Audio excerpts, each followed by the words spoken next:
এগুলো একদম ডিরেক্টলি কোরআনের আয়াত। So এই জিনিসগুলোর মাধ্যমে এটাই হচ্ছে যে বলা হচ্ছে তারা তারা কিভাবে রিজেকশনটা করছিল এবং কিভাবে হুদ আলাহিস সালামের উপরে হচ্ছে যে এলিগেশন গুলা দিচ্ছিল, সেগুলারই হচ্ছে কোরআন শরীফে ডিরেক্টলি আল্লাহ আয়াতে বলে দিয়েছেন।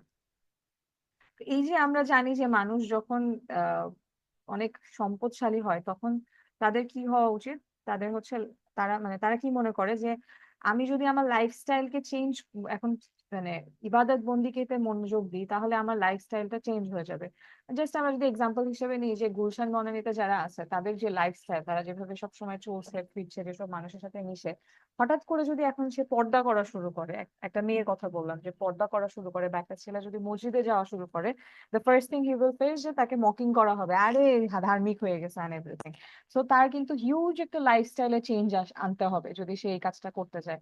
তারপরে হচ্ছে 5 ওয়াক্ত নামাজ পড়তে গেলে সে বাধা পাবে, কারণ সে যেভাবে নিজেকে মেনটেন করছে লাইফস্টাইলটাকে, তাকে কিন্তু সেটাকে পুরাপুরি ডিফারেন্ট একটা ওয়েতে যেতে হবে। সো এটার ক্ষেত্রে তখন মানুষ কি মনে করে, এগুলা করার থেকে আমি যেভাবে আছি সেভাবেই তো বেটার, সেভাবেই তো ইজি হচ্ছে।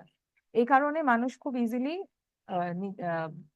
হেদায়েত প্রাপ্ত হলেও সে চায় না হেদায়েত প্রাপ্ত হতে, যে আচ্ছা আমি যেটা আছি সেটাই। স্পেশালি সেই মানুষগুলা যারা হচ্ছে অনেক ওয়েলদি, যারা সম্পদশালী, তাদের কথা বলা হচ্ছে। এটা আমরা রিসেন্টলি দেখতে পাচ্ছি। এটা যখন অন্যান্য নবীজিদের আমলে ছিল, আমাদের নবীজিদের আমলে কুরাইশ বংশের মানুষরা অনেক সম্পদশালী ছিল। প্রত্যেকটা সাল্লাল্লাহু আলাইহি সাল্লাম, প্রত্যেকটা নবী, হুদ আলাইহিস সালাম হোক, নূহ আলাইহিস সালাম হোক, সবার মধ্যে যারা হচ্ছে এই সম্পদশালী যারা ছিল, তাদের তাদের ধারণাটা এরকমই ছিল যে আমি আমার লাইফস্টাইল হুম। চেঞ্জ করব কেন।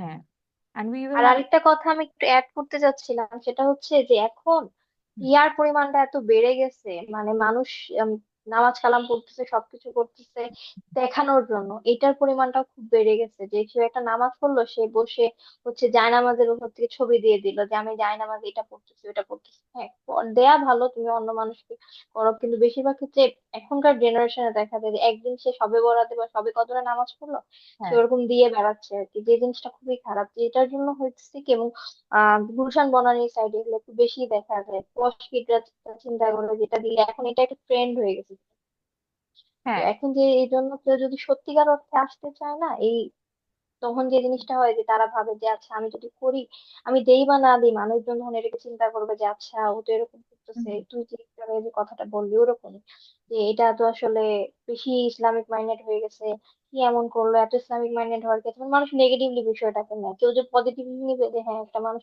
খারাপ কাজ হয়তো বা সে আগে নামাজ কালাম পড়ে, সেটা তো অবশ্যই গুনাহের কাজ, এখন সে ভালো পথে ফিরে আসছে, আমরা তাকে অ্যাপ্রিসিয়েট করি, এই কাজটা মানুষ কখনো করে না। আরেকটা ইম্পর্টেন্ট কথা হচ্ছে, কোরআনের আয়াতেই মেবি আছে এরকম যে আল্লাহ তাআলা বলছেন যে আল্লাহ তাআলা যদি মানে কাউকে যদি হেদায়েত দিয়ে তার পথে নিয়ে আসেন, তারপর সে যে গুনাহগুলা করছে, সেই গুনাহগুলার কথা উনি যদি ঢেকে দেন, বা উনি যদি ধর তাকে একটা ভালো পথে নিয়ে আসছেন, ওই গুনাহগুলার কথা অন্য কোনো মুমিন হোক বা নর্মাল মুমিন ছাড়া যারা মুসলিম আছে, আমরা তাদের কারো কখনো বলা ঠিক না, কারণ তারা যদি বলে তাহলে যে গুনাহ করছিল তার গুনাহ তো মাফ হয়ে গেছে অলরেডি, বাট যে বলে বেড়াইতেছে তার অনেক বেশি গুনাহ হবে। এটা রাইট। অনেক ইম্পর্টেন্ট একটা কথা, মানুষ এটা মানে চিন্তাও করে না কখনো, বাট এটা চিন্তা করা উচিত। একটা মেয়ে পর্দা করতো না, এখন পর্দা করা শুরু করছে, এরপরেও মানুষ বলবে যে হ্যাঁ কেন পর্দা করতেছে এই সেই। কিন্তু সে পর্দা না করে হয়তো বা অনেক খারাপ কাজ করতেই পারে। মানুষ মানুষ মাত্রই ভুল, আমি মনে করি। তাকে আল্লাহ সঠিক একটা পথে ফিরায় নিয়ে আসছে। এখন তুমি যদি এটা বলে বেড়াতে থাকো যে মেয়েটা কেন পর্দা করতেছে, মেয়েটা কেন নামাজ কালাম পড়তেছে, আগে তো এগুলো করেনি, আগে তো এসব খারাপ কাজ করে বেড়াইছে, তখন তোমারই মানে তুমি যত যদি কেউ ইবাদত করেও থাকে কাইন্ড অফ তার ইবাদত থেকেও চলে যাবে, কারণ এটা কাইন্ড অফ গিবতের মতো হয়ে যাবে। হয়ে যাচ্ছে। আর ওই মেয়ে গুণা কিন্তু পাচ্ছে না, বাট না। তুমি বলে তুমি গুণা পাচ্ছ না। তুমি যেটা করছো যে তুমি হয়তো বা একটা এরকম, মানে আমি রিলসে দেখেছিলাম এরকম ছিল যে একটা লোক অনেক নামাজ কালাম পড়ে অনেক কিছু করে, তো দেখাইতেছে এরকম যে তার ইমানে মানে তার আমল বা তার সওয়াবের পাহাড়টা অনেক বড়। আরেকটা লোক তেমন কিছু করে না, জাস্ট হচ্ছে ধর নামাজ কালামও খুব বেশি পড়তেছে না, বাট সে গরিবদের হেল্প করে, তো তার আমলটা ছোট, আমলের পাহাড়টা ছোট। তো এরপর যেটা দেখায়, যে লোকটা অনেক নামাজ কালাম করতো সে এরকম বিভিন্ন মানুষের নামে বিভিন্ন ধরনের কথাবার্তা বলে বেড়ায়। এরপর যে জিনিসটা হয় যে এই যে কথাবার্তা বলে বেড়ানোর কারণে যেটা হয় যে তার যে আমলের পাহাড়টা ছিল এটা আস্তে আস্তে যেতে যেতে এমনি দেখা যায় নিচে পানি তারপর কিভাবে দেখা যায়, সেটা কমতে কমতে কমতে কমতে এমন একটা পর্যায়ে চলে আসে দেখবে ডেবেই যায়, চলে যায়, পানির নিচে ডুবে যায়। আর যে অল্প অল্প চেষ্টা করতেছে, সবকিছু করতেছে, অল্প মানুষকে হেল্প করতেছে, তার যে পাহাড়টা ওই ছোটটুকু পাহাড়টা নিয়ে সে জান্নাতে প্রবেশ করতেছে। এটা কত সুন্দর একটা বিষয়।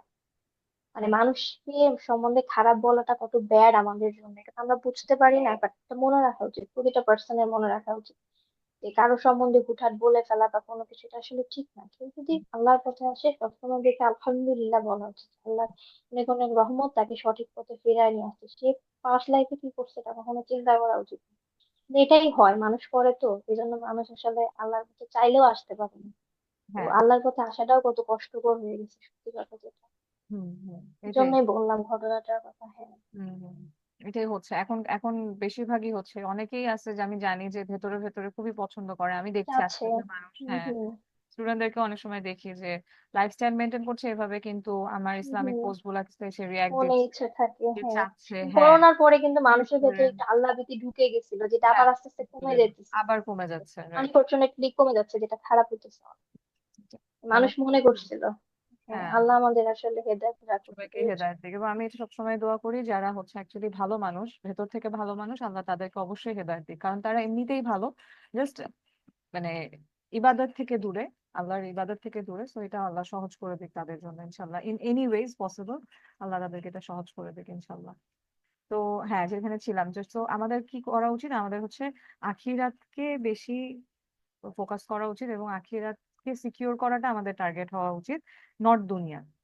আচ্ছা, তারপর হচ্ছে যে বলছে যে অ্যাডভাইস অন স্টপ ড্রিঙ্কিং আছে, হ্যাঁ, যখন কেউ আমাদেরকে এসে বলে যে এই তুমি এটা করো না, খারাপ কাজ থেকে দূরে থাকো, মিথ্যা কথা বলো না, এভরিথিং, তখন আমরা কি করি, মানুষদের জীবন থেকে ব্লক করে দিই। হ্যাঁ, তার সাথে কথাই বলি না। কেউ একটা ভালো বুদ্ধি দিতে আসলে, আরে কি বলে, যে বললো যে তুমি বোরখা পরো, কি করবো, ভালো একটা কথা আমাকে কন্টিনিউয়াসলি কেউ বললো যে তুমি পর্দা কেন করো না, একটা আন্টি যদি বলে, আমরা কি করি যে আরে উনি কি এরকম করে কেন, বলে ওনার সাথে কথা বলাই বন্ধ করে দেয়।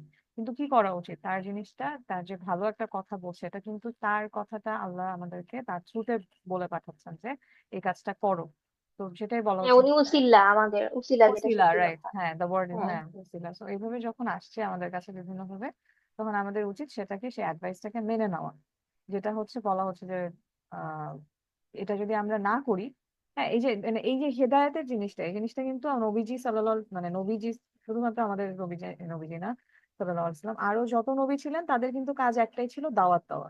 তো দাওয়াত যারা কবুল করতেন তারা বেঁচে যেতেন, যারা কবুল করতেন না তাদের জন্য থাকতো ডেস্ট্রাকশন।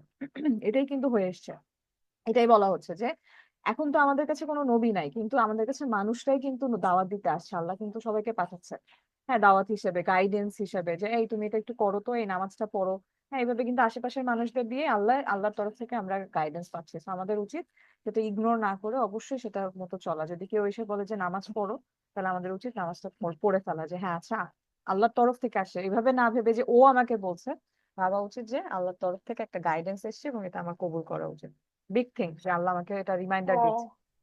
এইটা, সেটাই। এবং ডিজিটালাইজেশনের যুগ যেটা আমাদের এখন ডিজিটাল যুগ যদি আমি বলি, বা টেকনোলজি যুগ, আমাদের রিলস বা সামথিং পোস্টও যদি আসে, ওটা থেকে আমাদের আসলে মোটিভেশন নেওয়া উচিত।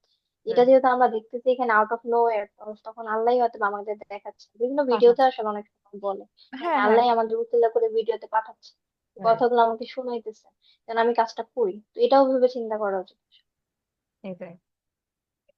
তারপর যেটা হয় যে এই আজ সম্প্রদায় হচ্ছে তাদের কাছে, তারা তো অবভিয়াসলি হুদা আলাহিস সালামের কথা শুনতে চাইতেন না, এবং কি হলো যে কিছু কিছু সময় পরে হুদা আলাহিস সালাম হচ্ছে আহ মানে তাদের ধারণা ছিল যে তারা অন্যদেরকেও বারণ করতো, নিজেরা তো শুনতো না, যারা লিডার ছিল আদ সম্প্রদায়ের, তারাও বাকিদেরকে বলতেন যে তোমরাও শুনবা না কিন্তু, কারণ যদি হুদা আলাহিস সালামের কথা মানুষ শুনতে থাকে, তার কিন্তু একটা জনগোষ্ঠী অনেক বড় হয়ে যাবে, তার ফলোয়ার্স বেড়ে যাবে, এবং যখন অনেক বড় ফলোয়ার্স হয়ে যাবে তারা কিন্তু এসে আমাদেরকে ডিফিট করে দিবে। এই এই বুদ্ধিও তাদের কিন্তু ছিল, যে আমাদেরকে একসময় হুদা আলাহিস সাল্লামের ফলোয়ার্স বেড়ে গেলে তারা এসে আমাদেরকে যুদ্ধে, যদি আমাদের যুদ্ধ লেগে যায় তাহলে কিন্তু তারা ভিক্টোরিয়াস হয়ে যাবে, সেই জন্য তারা কি করতো, অ্যাডভাইস করে বেড়াতো বাকিদেরকেও যে তোমরা কিন্তু হুদের কথা শুনবা না, এভাবে বলে বেড়াতো।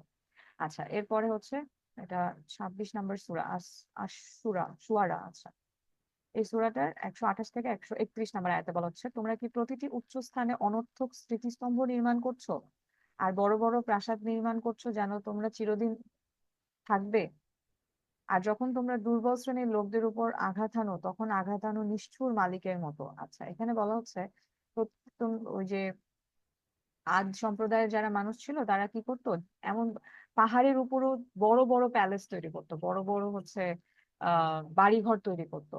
and that was just because of this, মানে তাদের মেইন ই ছিল যে একটা সিম্বল তৈরি করা যে আমরা অনেক পাওয়ারফুল। এমন না কিন্তু যে তারা সেই প্রাসাদে গিয়ে থাকতো। এখন আমরা কিন্তু দেখি অনেক মানুষ অনেক বড় বড় জায়গায় অনেক কিছু বড় বাড়ি করে রাখে, তারা কিন্তু থাকে না, তারা জাস্ট দেখায় যে আমার অনেক টাকা আছে। মানুষ তো থাকে এক জায়গাতে, যেমন আমাদের ঢাকাতে ধরলাম যে একটা বাড়ির মালিক, সে থাকে তার গুলশানের বাড়িতে, কিন্তু তার কিন্তু মিরপুরে, আহ মোহাম্মদপুরে, হ্যাঁ বিভিন্ন জায়গায়, উত্তরায়, এরকম বিভিন্ন উত্তরা জায়গায়, বনানী। হ্যাঁ বিভিন্ন জায়গায় সে বাড়ি বানাচ্ছে, কিন্তু থাকে সে গুলশানে। So এটাই বলা হচ্ছে যে এই জিনিসগুলা কেন করে মানুষ, এটা যে এখন করছে তা না, এটা কিন্তু তখন থেকেই হয়ে এসছে। সেই হুদ আলাহ সালামের আমলেও দেখতে পাচ্ছি আমরা, সেই সময়ও কি করতো মানুষ, এরকম পাহাড়ের উপরে বাড়ি বানাতো বড় বড় করে, উঁচু উঁচু করে, দেখাতো যে দেখছো অমুক বাড়িটা, মানুষ দেখে বলতো অমুক বাড়িটা তার, অমুক বাড়িটা তার। হ্যাঁ, এইভাবে হচ্ছে তারা নিজের পাওয়ারকে দেখাতো। লাক্সারিয়াস বাসা বানিয়ে, বাসা ঘর বানাতো যেখানে তারা থাকতো না। এবং সেটাই আল্লাহ বলছেন যে তোমরা কি এরকম উঁচু জায়গা বানাচ্ছো, স্মৃতিস্তম্ভ বানাচ্ছো, বড় বড় প্রাসাদ নির্মাণ করছো, তোমরা কি মনে করছো এখানে তোমরা চিরদিন থাকবা? আসলে আল্লাহ জানেন, আমরা জানি যে এখানে তো চিরদিন থাকা সম্ভব না, খালি বানাচ্ছে, মানুষকে দেখাচ্ছে। অনেক বড় বড় বাড়ি আছে যাদের, আমি আমার একটা ফ্রেন্ডের থেকে এই করেছিলাম, যে শুনলাম যে তাদের অনেকগুলা বাড়ি, তার ফুপুর, তো সে গিয়ে কবরস্থানে তার ফুপুর কবরটাকে খুঁজে পাচ্ছে না। তা আমি তখন, মানে সে নিজেও বলছিল এবং আমি ওর সাথে কথা বলে তখন ই করলাম যে, বলছে আমার ফুপুর কতগুলা যে বাড়ি, অথচ তার কবরটা খুঁজে পাওয়া যাচ্ছে না, সে নাই আর কি পৃথিবীতে। উনি মনে হয় 2001 সালে এরকম মারা গিয়েছেন। আর আমরা গেলাম তখন 2017-18 সাল হবে মনে হয়, মানে অনেক বছর পরে গিয়ে তার কবরটাকে খুঁজে পাওয়া যাচ্ছে না। তো এরকমই যে এটা এটা এত বড় একটা সত্যি ঘটনা আমার চোখের সামনে আমি দেখে বুঝলাম যে আসলে মানুষের যত যাই থাকুক কিছুই ম্যাটার করে না। এই যে আমার নানা মারা গেলেন, নানার কত জমি জমা, কত সম্পত্তি, এত বড় বড় বাড়ি, সবই রেখে উনি চলে গেলেন। তো এটাই বলা হচ্ছে যে যত কিছুই থাকুক না কেন, হ্যাঁ যাই থাকুক না কেন, এগুলা সবই আমাদেরকে রেখে চলে যেতে হবে। নিজের চোখের সামনে দেখলাম যে একটা মানুষ, জীবিত মানুষ নাই। কয়েকদিন আগে, 1 মাস আগে গিয়ে দেখলাম না, না এখন গিয়ে দেখছি নাই। তো এটা হচ্ছে বড় সত্যি, চোখের সামনে সত্যিটা মানুষের রিয়েলাইজ করতে একটু সময় লাগে। যতদিন না খুব কাছের একটা মানুষ পৃথিবী থেকে চলে যায়, দেখে মানে খুব অবাক লাগে যে সে শুয়ে আছে, সে নির্জীব হয়ে শুয়ে আছে, তার কোনো প্রাণ নাই। এই জিনিসটা দেখলে একটা মানুষের বড় ধাক্কা হয়, যে তখন সে বুঝে আসলেই তো পৃথিবী তো কিছু না। এবং এটাই আসলে সত্য সত্য যে আমরা আমরা একসময় এভাবেই শুয়ে থাকবো। তো এটাই, এবং ওটা আল্লাহ রিমাইন্ডার দিচ্ছেন কোরআন শরীফে। এবং এটাও আল্লাহ বলছেন যে তোমরা কি করছো নিষ্ঠুর ভাবে, ওই যে আদ সম্প্রদায়ের কিছু মানুষ যখন মানে দুর্বল মানুষগুলাকে মারতো, তখন নিষ্ঠুর ভাবে, নিষ্ঠুর মালিকের মতো মেরে ফেলতো আর কি। তো সেজন্য বলা হচ্ছে যে তোমরা যখন মানে তোমাদের তোমাদের থেকে উইক যারা, তাদেরকে মারছো, তোমরা এভাবে নিষ্ঠুর ভাবে মেরে ফেলছো। তারা কি কি করতো এগুলো আর কি কোরআনে আল্লাহ বলছেন। এই যে when you says, you says with great power as tyrants, নিষ্ঠুরের মালিকের মতো তোমরা আঘাত হানো। আচ্ছা, এরপরেও হুদ আলাহিসাল্লাম বারবারই তার তার যে ওয়ার্নিং দেওয়ার, দাওয়াত দেওয়ার কথা উনি বারবার বলতেন, আল্লাহর কাছে মাফ চাও, ক্ষমা চাও, হ্যাঁ আল্লাহ এক অদ্বিতীয়, তোমরা শরীক করো না, এভাবে বারবারই তিনি দাওয়াত দিতেন। এবং অবভিয়াসলি মানুষ যেটা করতো যে সেটাকে ইগনোর করে যাচ্ছিল। তো হুদ আলাহিসাল্লাম হচ্ছে, এটা আরেকবার এসছে এখানটাতে, যে উনি নূহ আলাইসাল্লামের যে ওনারা ছিলেন, আহ গোত্রের অন্তর্ভুক্ত ছিল, সেটা হচ্ছে সূরা আল আরাফে এসছে। কত নম্বর? 69 আছে। তোমরা কি আশ্চর্য হচ্ছে, তোমাদের মধ্যে একজন লোকের উপর তোমার প্রতিপালকের নিকট থেকে উপদেশ এসেছে তোমাদের সাবধান করার উদ্দেশ্যে? হ্যাঁ, এই জিনিসটা আমরা একটু আগেও দেখলাম এই আয়াতটা। এবং স্মরণ করো তিনি তোমাদেরকে নূহের কওমের পর তাদের স্থলাভিষিক্ত আছে, মানে ওই যে একটাই কথা, মানে নূহ আলাইহিস সালামের পরে মানে গোত্রের বা তার উম্মতের তারা অন্তর্ভুক্ত, তাদের থেকেই এসছেন। এবং তাদের থেকে আরো বেটার তারা দৈহিক গঠনে, এই জিনিসটা হচ্ছে আরেকবার হচ্ছে রিমাইন্ডার আসলো আর কি। এবং যদিও হচ্ছে আহ তারা এত বেশি সাকসেস, মানে এত বেশি পাওয়ারফুল ছিল, স্টিল তাদের একই রকমই কাজ ছিল। যেভাবে নূহ আলাইহিস সালামের কিছু মানুষ ইগনোর করতো নূহ আলাইহিস সালামের দাওয়াতকে, তারাও হুদ আলাইহিস সালামের দাওয়াতকে ইগনোর করলো। এবং আরেকটা জিনিস যেটা করলো, তারা বললো হুদ আলাইহিস সালামকে যে তুমি তো হচ্ছে, তোমার কোনো আলটেরিয়ার মোটিভ আছে, তোমার কিছু মোটিভ আছে, এরকম একটা রিউমার ছড়িয়ে দিল হুদ আলাহিস সালামের বিপক্ষে, যে ওর না একটা কিছু একটা মোটিভ আছে, যেটা ও পাবে, একটা বড় কিছু পাবে, সেই কারণে ও এই কাজ করে বেড়াচ্ছে, এটা বলতো আর কি। তখন হুদ আলাহিস সালাম কি রিপ্লাই দিলেন? এই যে রিউমারটা ছড়ানো হলো সেটার এগেনস্টে উনি কি বললেন? উনি বললেন, হে আমার সম্প্রদায়, এর বিনিময়ে আমি তোমাদের কাছে কোনো পারিশ্রমিক চাই না। আমার পারিশ্রমিক তো তার জিম্মায় যিনি আমাকে সৃষ্টি করেছেন, তবুও কি তোমার জ্ঞান বুদ্ধি খাটবে না?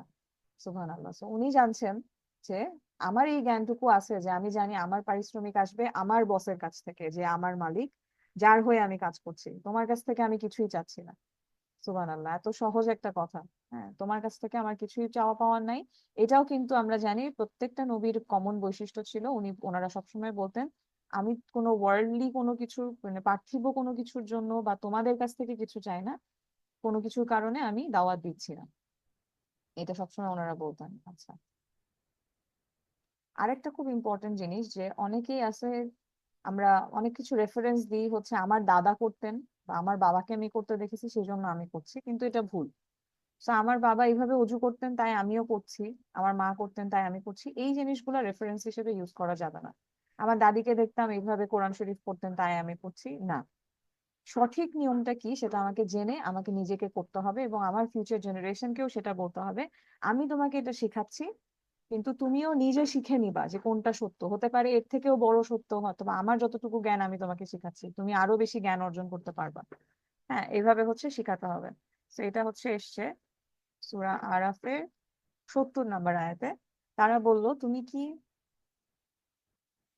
কি আমাদের কাছে এজন্য এসেছো যাতে আমরা এক আল্লাহর ইবাদত করি আর আমাদের পিতৃপুরুষগণ যার ইবাদত করতো তা ত্যাগ করি? কাজেই তুমি যদি সত্যবাদী হও তাহলে আমাদেরকে যে জিনিসের ওয়াদা করছো বা যে জিনিসের ভয় দেখাচ্ছো তা তুমি নিয়ে আসো। তো তারা বলছে, আমরা যে আমাদের বাবা মা, আমাদের আগের যারা ছিল, সবাই মানে আমাদের কি বলবো, পিতৃপুরুষগণ মানে প্রিভিয়াস যারা এসছি আমাদের জেনারেশন, তারা যেটা করতো সেগুলা বাদ দিয়ে কি আমরা তোমার কথা শুনবো? আমাদের প্রিডিসেসরদের কথা আর কি, যারা আমাদের প্রিডিসেসর ছিল। হ্যাঁ, হ্যাঁ, হ্যাঁ, তাদের কথা শুনবো এরকম। যেমন যেমন আমরা যদি এখন হিন্দু খ্রিস্টানদেরকে গিয়ে বলি, ওরা বলবে যে আমাদের বাবা মারা এতদিন ধরে এগুলো পালন করে এসেছে, তুমি কি বলছো এগুলা, এরকম টাইপের অবস্থা। তো মানে তখন তারা কি আবার এত অ্যারোগেন্ট, তারা তারা বলছে, হ্যাঁ, হ্যাঁ, তুমি যেটা বলছো যদি সত্যি হয়ে থাকে তাহলে নিয়ে আসো দেখি তোমার ওয়াদা, তুমি যেটা ওয়াদা করেছিলে, মানে যেটা দিয়ে ভয় দেখাচ্ছ আমাদেরকে যে আমাদের ডিস্ট্রাকশন আসবে।